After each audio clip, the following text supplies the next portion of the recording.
U kan die Bybels vir my oopmaak by Efesiërs 3. Ons gaan lees vanaf vers 14. Efesiërs 3. Kom ons sluit die oë. Here God, dankie vir u woord. En dankie ook vir dit wat u met u woord in hierdie eerste kwartaal, wat nou op sy einde staan, vir ons kom leer het. Here, ons kom bid en vra dat u ook in hierdie oggend, deur hierdie woord ons sal kom ontmoet, en deur hierdie woord ook u hart opnuut weer vir ons sal kom wys. Dankie dat ons mag wandel saam met 'n ou gemeente. Dankie dat ons saam met hulle opnuut kan leer van hoe u hart lyk en wat u droom vir die kerk is. En dankie Here dat u ook dit vir ons in ons eie taal kom gee, sodat ons in ons hartstaal u wil en u droom kan hoor, o Heer. Ons bid dit in Jesus se naam. Amen. Efesiërs 3, ons gaan lees vanaf vers 14. Soos ek verlede keer ook gesê het, is dit belangrik om raak te sien dat die eerste 3 hoofstukke van Efesiërs is Paulus besig om 'n stuk teologie vir die mense te leer.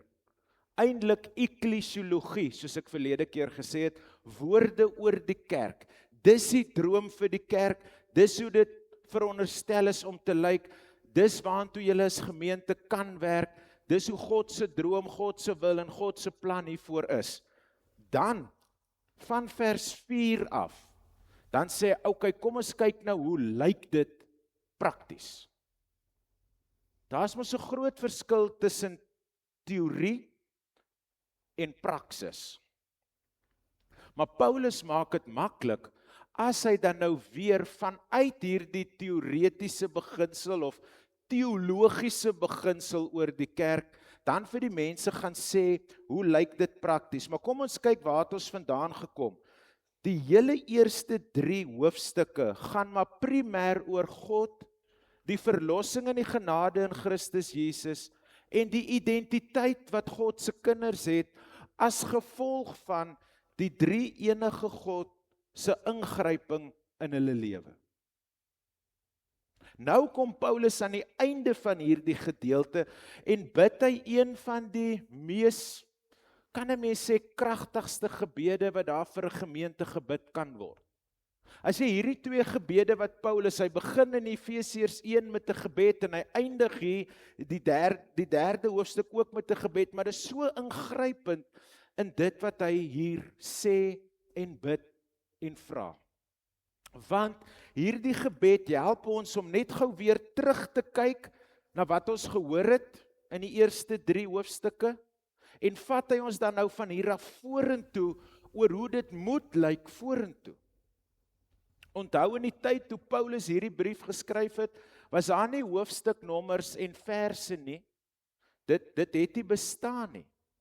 So Paulus gebruik amper hierdie as 'n oorgang of 'n brug na die volgende gedeelte van die brief. Miskien het hy die gebed daar ingesit, laat hulle weet, na die gebed kan ons gou tee drink, en dan vat ons weer verder van daar af. So, hy gee hierdie gebed as 'n fokusoomblik, voordat ons vorentoe gaan. Nou begin hy, daarom kniel ek in gebed voor die Vader, aan wie die hele gemeenskap van gelowiges in die hemel en op die aarde sy bestaan te danke het. Ek bid dat hy deur sy gees uit die rykdom van sy heerlikheid aan julle die krag sal gee om innerlik sterk te word, dat Christus deur die geloof in julle harte sal woon en dat julle in liefde gewortel en gegrondves sal wees. Mag julle in staat wees om saam met al die gelowiges te begryp hoe wyd en hoe hoog en hoe ver en hoe diep die liefde van Christus strek. Mag julle sy liefde ken, die liefde wat alle verstand te bowe gaan, en mag julle heeltemal vervul word met die volheid van God. Aan hom, wat deur sy krag wat in ons werk, wat magtig is om oneindig meer te doen as wat ons bid of dink, aan hom kom die eer toe in die kerk, deur ons verbondenheid met Christus Jesus, deur al die geslagte heen, tot in alle ewigheid. Amen. Wat is daai mooi woord wat ek vir julle so ruk terug geleer het oor hierdie tipe gebede? Dink gou mooi. 'n heerlikheidsgebed, ook bekend as 'n doxologie. Sien julle kinders, mamma, hulle onthou ook maar nie alles wat ons so 'n paar weke terug geleer het saam nie. So is nie so erg as jy nie alles ken in jou skoolwerkie, hoor. Hulle gaan met harder moet werk. Doxologie, weer 'n doxologie, 'n trinitariese lofgebed tot God wat ingrypende werk kom doen het. Dis waarmee Paulus hierdie gedeelte afsluit. Maar ons word in hierdie gedeelte met 'n woord gekonfronteer wat eintlik vreemd is in die Bybel. Daarom kniel ek in gebed voor God die Vader. Nou gaan julle vir my vra, hoekom is dit vreemd? In die Joodse tradisie is daar nie op die knieë gebid nie. Jy het gestaan en bid. Kniel in gebed was 'n vreemde begrip. Maar ek gaan nou hier op die grond moet kom staan, ek hoop ek gaan opgestaan kry, want ek moet vir julle verduidelik wat hier gebeur. Paulus sê, ek moet eintlik op die tafel dit doen, maar kom ons ignoreer dit. Paulus sê, hy kniel in nederige onderwerping voor die Here. Nou, in 'n sinagoge is daar so gebid. Paulus sê, jy moet so maak, so. Plat gesig teen die grond, hande op die grond. Hey, kom nog maklik op, ons gaan weer. Hy kom sê, jy moet plat wees. Paulus kom lê hom plat voor die Here neer. Weet jy of julle vir Fila se kind kan onthou nie? Toe Fila na die magistraat toe gegaan het, toe het sy gesê, Fila, vandag gaan jy moet seil soos 'n slang. Dis wat Paulus hier sê. Vandag seil ek plat op die grond voor die Here. Want ek besef, op grond van dit wat ek gehoor het van Efesiërs 1 tot hier, wie God vir my is, wat hy vir my gedoen het, want die woord wat hy gebruik is daarom. So daarom fokus my aandag terug na dit wat ek nou net so pas gehoor het. Daarom, omdat God, omdat Jesus, omdat die Gees en omdat ek verander is, kan ek nie anders as om 'n nederige onderwerping plat voor die Here te gaan neerval nie. Dis hoe Paulus hierdie gebed begin. Ek het eers voete om op te staan as ek voor die Here kom nie. Is 'n diepe eerbied, 'n dringende afhanklikheid en 'n erkenning van God se gesag. Mense in vandag se tyd sukkel met gesag. Mense wil gesag hê. Mense wil struktuur hê. Julle, maar dis eintlik ironies. Die grootste begeerte wat mense het, is struktuur in hulle lewe. En sodra daar 'n struktuur gevestig is, dan rebelleer hulle teen die struktuur.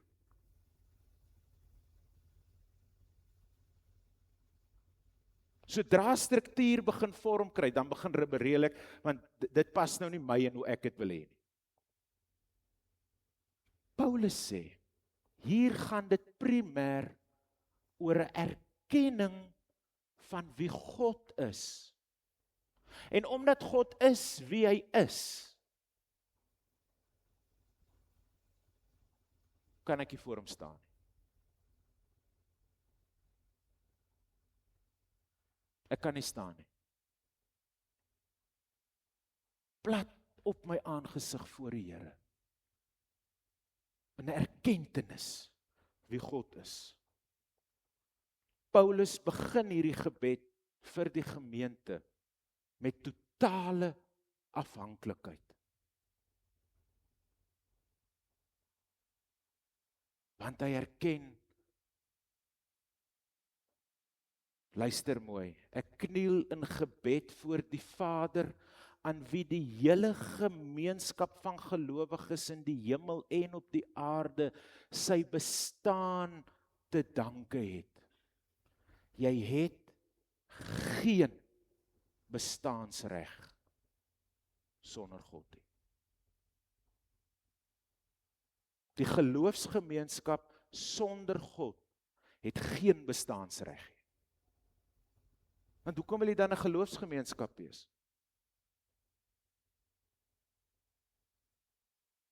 Ek kom kniel voor God.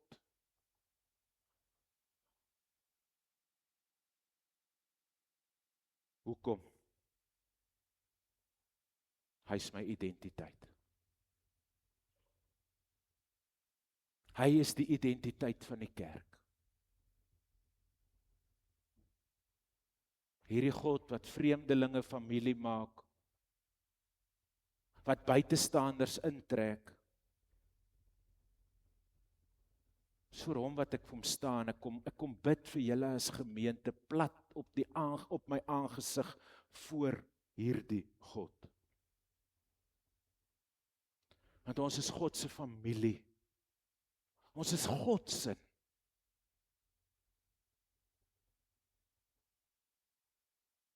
En hy het ons bymekaar gemaak.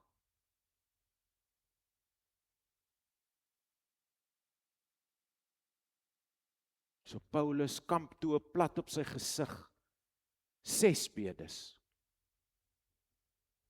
En ons gaan hulle nou een vir een bekyk. Die eerste een, innerlike krag deur die Gees. Die fokus is nie uiterlike sukses of krag nie, maar 'n innerlike geestelike versterking. Dit is die Heilige Gees wat geloof versterk, wat hoop laat volhou en gelowig is deur moeilike tye dra. Ek bid dat hy deur sy Gees uit die rykdom van sy heerlikheid aan julle die krag sal gee om innerlik sterk te word.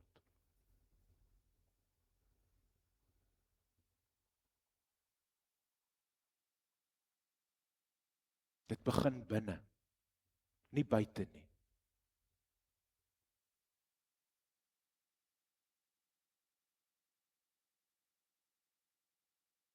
Dit moet binne regkom. Want as dit hier binne in my siel nie reg is nie. Dis so bietjie 'n kronologiese gevolg van gebeure wat ons moet uitpak, maar dit gebeur so. Jy kan nie die 6 sê, okay, hierdie moet eers gebeur en dan moet hierdie gebeur en dan moet hierdie gebeur nie. Vir ons om dit te verstaan moet ons dit so doen, maar hierdie moet so gebeur.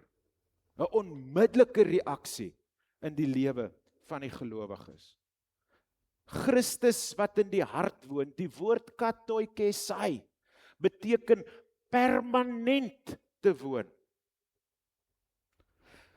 Christus is nie 'n gas in die gelowige se lewe nie, hy is die eienaar van die huis. Geloof beteken dat Christus toegang kry tot elke kamer van my lewe.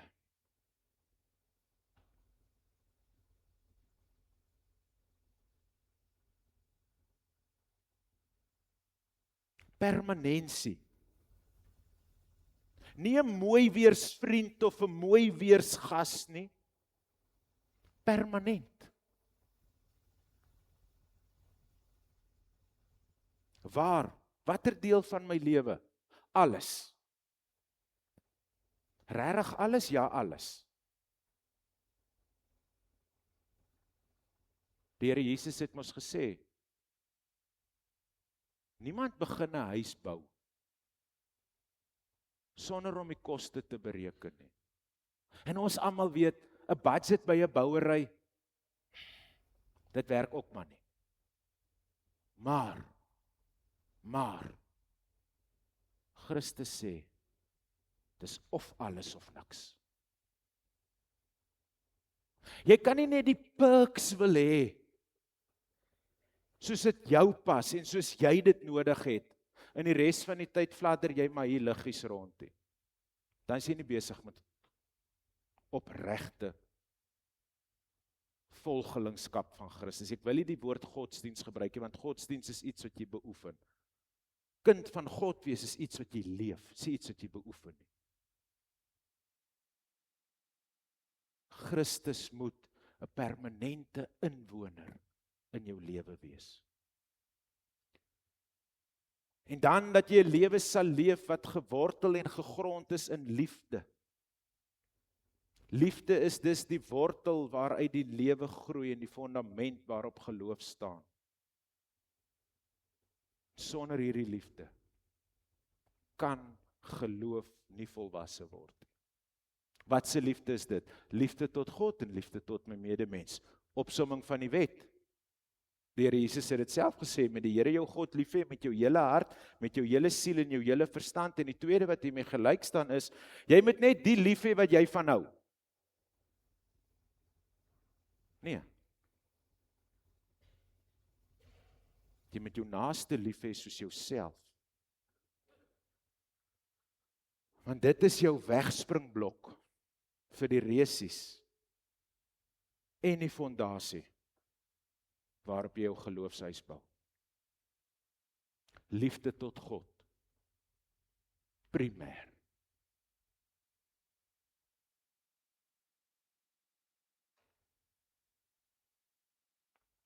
Insig in die omvang van Christus se liefde. Hierdie 4 dimensies, die wyte, die hoogte, die diepte en die breedte en hoe ook al, dit was die manier om die hele kosmos te beskryf. Die hele skepping, die hele alles te beskryf, hoe ver en hoe hoog en hoe diep en hoe wyd. Maar die boodskap is duidelik dat Christus se liefde omsluit die hele werklikheid. Dit sluit alle mense in alle nasies en die hele skepping. Wag, hier lê 'n klokkie.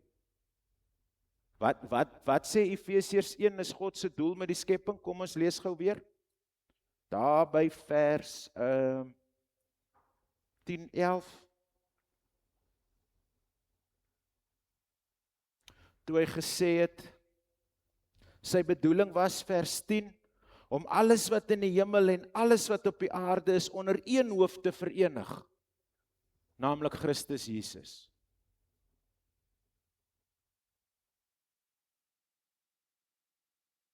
Mag julle Christus se liefde besef, hoe hoog, hoe diep, hoe wyd en hoe ver dit is. Daardie liefde wat alle verstand te bowe gaan. Mind-blowing stuff. Dis daai liefde wat jy nie kan redeneer, of kan verduidelik, of kan klassifiseer, of kwalifiseer nie. Jy kan nie. Dit is net te oorweldigend. Dis daai liefde wat 'n Paulus toe hy gekom het om die kerk te vervolg, plat op die grond laat val het. Op die Damaskuspad. Jesus het nie gaan swaarde kruis met Paulus, hy was so lief vir Paulus dat hy net vir hom laat besef het wie hy is. Paulus, wat die mense doodgemaak het, ja, Paulus wat die mense doodgemaak het. Want die liefde van Christus maak selfs die vervolger van die kerk, die apostel vir die heidene. Die kampe is afgebreek, die skeiding is weggevat. Daar is nie partyskap nie. Dis hoe Christus se liefde lyk. Die liefde van Christus kan nie net verstaan word nie. Dit moet beleef en ervaar word. Die evangelie is nie 'n idee nie. Dis 'n lewende werklikheid.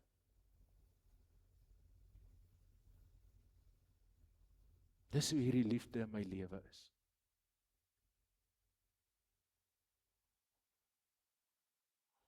Op die ou einde van die dag is dit wie ek veronderstel is om te wees. Dit wat ek moet wees.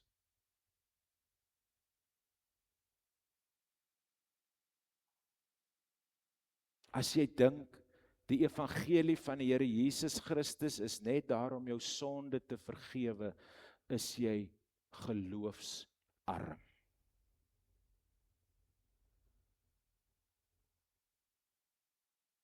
Dis jou hele lewe, jou hele bediening, jou hele huishouding, jou hele werksplek, jou doen en jou late.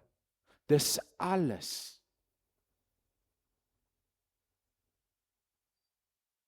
Moenie jouself verarm deur te dink, Jesus het gesterf net sodat my sonde vergewe kan word nie. Hy het oorwinning behaal. En deur die evangelie en die genade my daarvan deel gemaak, sodat ek, soos Paulus ook later skryf, deel is van die triomftog van die evangelie. Ander dag sal ek vir julle mooi verduidelik hoe 'n triomftog werk, maar wanneer 'n keiser in die Romeinse tyd 'n oorlog gewen het, dan het hulle 'n groot fees gehou en dan het hy ingekom op 'n wit perd en mense het saam met hom gekom en dit was net alles lekker en dit was mooi en dit was jolig. Dis 'n triomftog, want die evangelie breek vir hom 'n pad oop.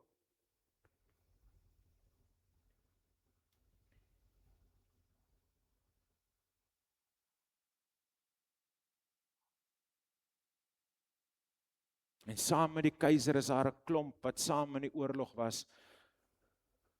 Maar die blomme word op hulle ook gegooi. Want hulle het saam oorwin. Die evangelie getuig van oorwinning. Oorwinning van die dood, oorwinning van sonde. Oorwinning van krisis, pyn, hartseer, nood. In Christus is daar die oorwinning daar.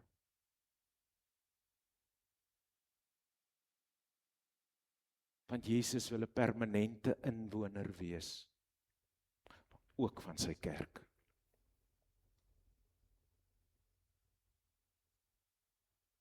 Nie net vir die individu nie, maar onthou, hierdie is eintlik 'n gebed vir die kerk, maar soos ons met Paulus in hierdie gedeelte agterkom, hy fokus dit eers persoonlik, en dan besef ek, hoorie, maar hierdie het ook bietjie 'n korporatiewe aanslag. So hoe sal ons kerk moet verander, as hierdie 5 bede, tot waar ons nou is, al begin regtig raak in ons gemeente? Dat dit hier regtig om Christus en hom alleen gaan. Want wie is dit gaan oor Christus en hom alleen? Dan maak 'n klomp dinge nie meer saak nie. As ek hier is om Christus te aanbid en hom alleen te aanbid, dan maak dit nie saak wie langs my sit nie. Dan maak dit nie saak wie nader kom kruip ook en soek na 'n stuk genade en hoop en troos en vergifnis nie. Nadat die Here Jesus die disippels kos gegee daar op die strand en hy Petrus gevra het jy my regtig lief? Julle ken hy storie. Toe staan hy op, toe sê Petrus volg my en Petrus sê Here, nou maar wat van hierdie? Toe sê Petrus, los jy vir hulle, volg jy my. Kom dien jy Christus hier en maak die ark se deure oop, sodat die soekendes God kan kom vind. Dis hoe dit lyk waar dit oor Christus gaan. My voorkeur en my vooropgestelde idees, dit maak ewe skielik nie meer saak nie, want hier gaan dit om Christus en hom alleen.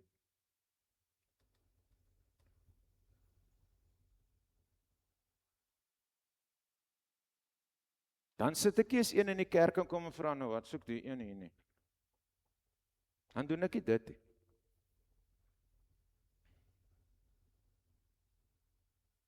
Dan maak dit nie meer saak of die tannie met 'n sombrero of met 'n kadot in die kerk kom sit dit nie. Die grootte van die hoed maak aan nie meer saak nie. Wel, party tannies redelik die vrugteslaai van die Sondagmiddag op hulle koppe gedra het, maar dis ook alright. Dan maak dit nie eers saak wie hier staan en preek nie. Dan maak dit nie saak wie in die kerkraadsbanke sit nie. Dan dit gaan om Christus. En nie oor hom is die gekruisigde nie, die opgestaande een wat oorwin het.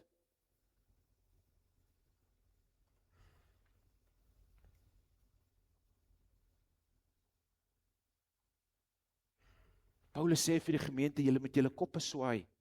Die heidene moet saam met julle in die kerk kan sit. Die pagans, Paulus die pagans, ja, hulle ook. Die aardaanbidders, ja, hulle ook. Hierdie mense wat gister 'n bees geslag het en deur die bloed geloop het, ja, hulle ook. Paulus, hulle kwalifiseer mos sê, hulle is juis die wat hier moet wees. Moenie kampe maak, jy grawe putte. Grawe 'n put met genade water, waar die mense die Here kan kom ontmoet.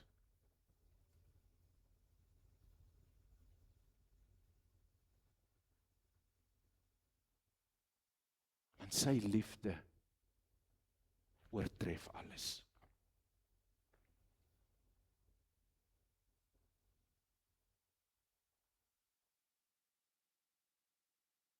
Dan bevraagteken ek nie weer op 'n Sondag waag om in te kom nie. Ek vier elkeen wat voor die Here kom sit.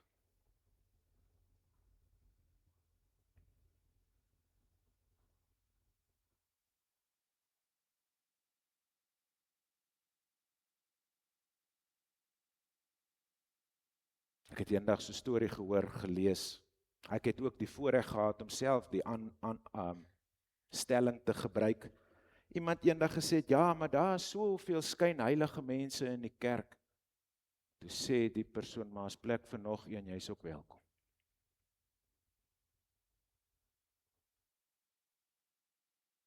Dominee, daar is soveel mense wat op Sondag met die Bybel onder die arm in die kerk inloop. En dan Maandag lyk hy so, dis alright, kom jy ook. Kom stap jy ook met jou Bybel onder jou arm in. Vergeet van die mense rondom jou. Fokus jy op Christus en op sy liefde vir jou. Daai helende, transformerende liefde, wat dit wat afgebreek is kan kom heel maak. Wat hy die flenterklippe van die skeidsmuur wat hy afgebreek het, soos wat Paulus sê, 'n heilige tempel kan bou, waar God aanbid word. En waar daar vrede tussen God en die mense is.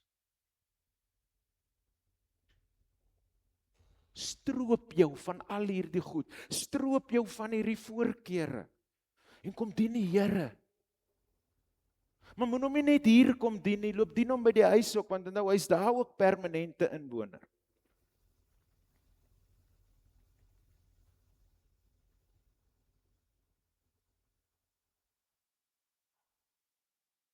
Dis sy droom vir ons.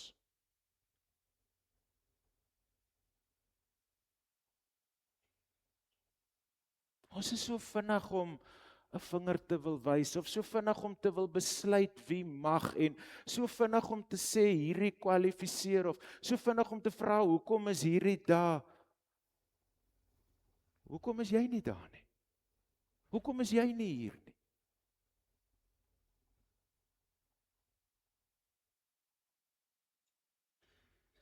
En dan by jou einde gaan dit oor een ding. As die kerk van die Here by mekaar kom, gaan oor Christus wat in liefde mense by mekaar trek, om die lof en die eer en die heerlikheid aan God drie enig te besing. Dan die laaste gebed, die woord plerothete, ekskuus vir die Grieks, maar daar is die ander woorde om dit uit te druk. Dit beteken om heeltemal gevul te word. Die doel van die Christelike lewe was nog nooit selfvervulling en selfverheerliking en selfverryking, niks nie. Dit is dat mense deur God gevul kan word.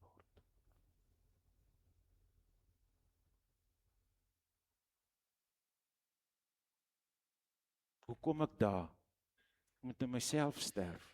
Here, nie ek nie, maar U. Here, nie my wil nie, U wil. Here, nie my drome en my planne en my idee vir ons gemeente moet lyk nie, Here, maar U droom, U plan, U wil vir ons gemeente. Ek meen, iewers met Efesiërs 1-3 nou begin ons konfronteer as gemeente en geloofsgemeenskap ook.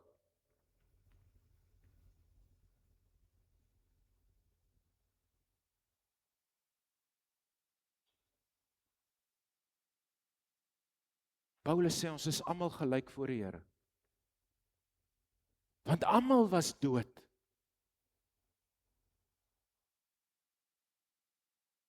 Maar deur Christus het hy ons lewend gemaak. Waartoe? Om 'n lewende doxologie te leef vir hom. Ons gaan nou dit lees.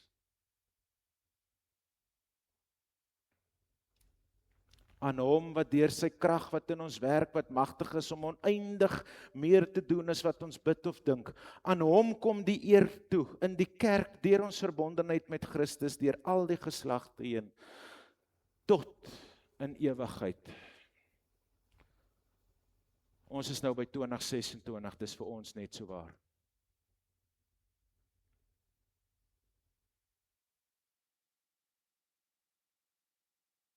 Luister mooi.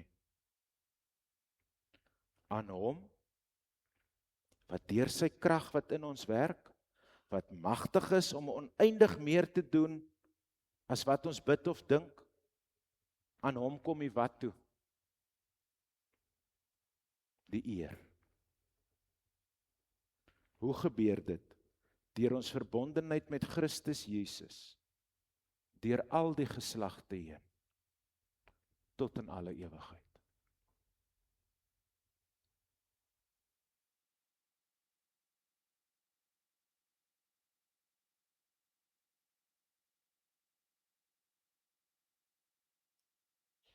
Kakamas, hoe gaan ons hierdie ons eie maak hier binne? Hoe gaan ons hier die hande en voete gee hier binne? Dis maklik. Julle moet dit gaan doen. Julle moet dit gaan leef. Die kerk was nog nooit 'n gebou nie. Nog nooit.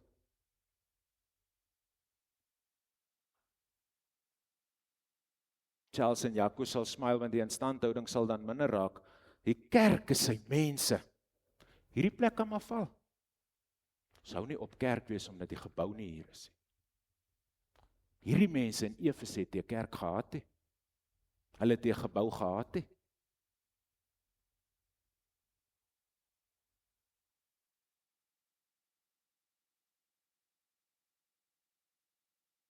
Ek is tempel. Geestelike huis. Vir God om in te woon. Het begin voor jou eie deur.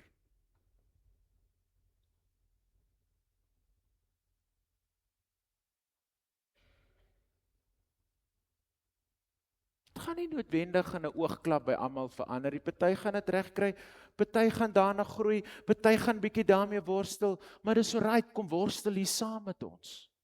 Kom soek hier saam met ons.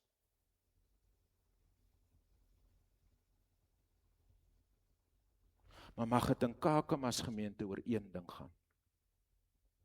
Christus. Ek het dit vir julle 18 jaar terug beloof. Ek gaan met julle oor een ding praat. En dis Christus. Dis nou 18 jaar, 2 maande. Dit bly Christus. En totdat julle vir my moeg gaan wees, gaan dit Christus bly.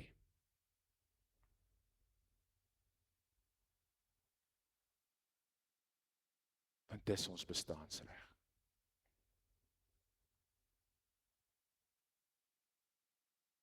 As die kerk Christus verloor, het dit 'n social klap geword met ledegeld.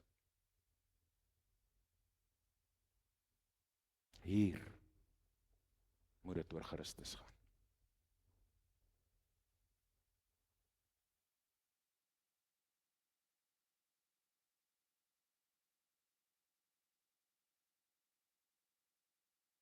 Ons moet van onsself begin vergeet.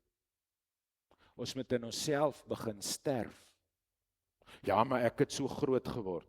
Die Bybel sê, kyk, ek maak alles net, sê die Here. Ja, maar ek kan nie verander nie, my pa was so. Jy kan verander, jy moet net wil. Ja, maar hierdie een het so gemaak. Petrus, volg jy my, los die ander, het Jesus gesê. Jy gaan nie wegkom nie.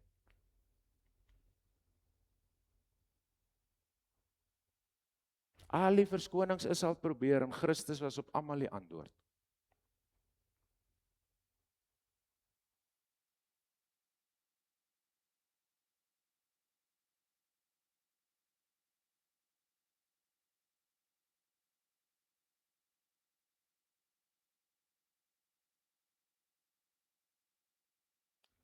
Want Paulus besef, ek moet plat op my gesig voor hierdie Here loop lê.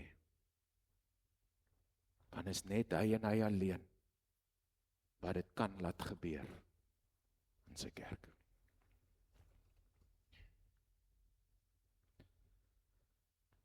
Ons gaan ook nou tee drink.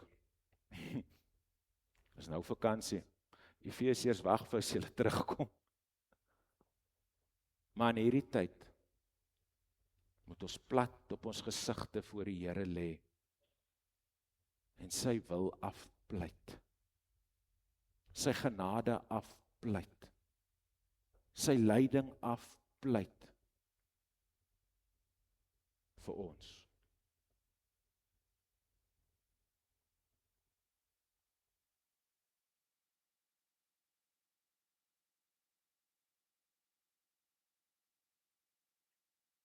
Aan hom, wat deur sy krag wat in ons werk, wat magtig is om oneindig meer te doen as wat ons bid of dink, aan hom kom die eer toe in die kerk deur ons verbondenheid met Christus Jesus, deur al die geslagte heen tot in alle ewigheid. Amen. Ek gaan vra dat julle nou saam met my sal staan en dat ons as toewyding vanmôre hierdie belydenis, julle kan dit nou in julle harte saam met my sê en saam met my lees, want dit is nou 'n nuwe belydenis wat julle nie ken nie, maar dit is 'n belydenis oor Efesiërs 1-3. So ek gaan vra dat julle saam met my sal staan en dat ons hierdie gebruik as 'n oortuiging. Ons bely dat die drie-enige God uit sy genade en volgens sy ewige plan ons in leer dat ons redding geheel en al sy werk is. Die Vader het ons van die ewigheid af in Christus uitverkies, die Seun het ons deur sy bloed verlos en die Heilige Gees verseël ons as God se eiendom. Ons was eens dood in ons oortredinge, maar God het ons deur sy groot liefde saam met Christus lewend gemaak en ons uit genade gered. In Christus word mense wat ver van God en van mekaar was, nou een nuwe volk, gebou tot 'n geestelike huis waarin God deur sy Gees woon. Daarom buig ons saam met die apostel in nederige aanbidding en bid dat Christus deur die geloof in ons harte sal woon, dat ons in liefde gewortel en gegrond sal wees, dat God ons sal vervul met die volheid van sy heerlikheid. Aan hom wat mag het om oneindig meer te doen as wat ons bid of dink, aan hom kom die eer toe in die kerk, in Christus Jesus, tot alle geslagte. Amen. Here, hierdie is ook ons belydenis en ook ons gebed in hierdie oggend. Wees U ons hierin genadig, o Heer. Amen.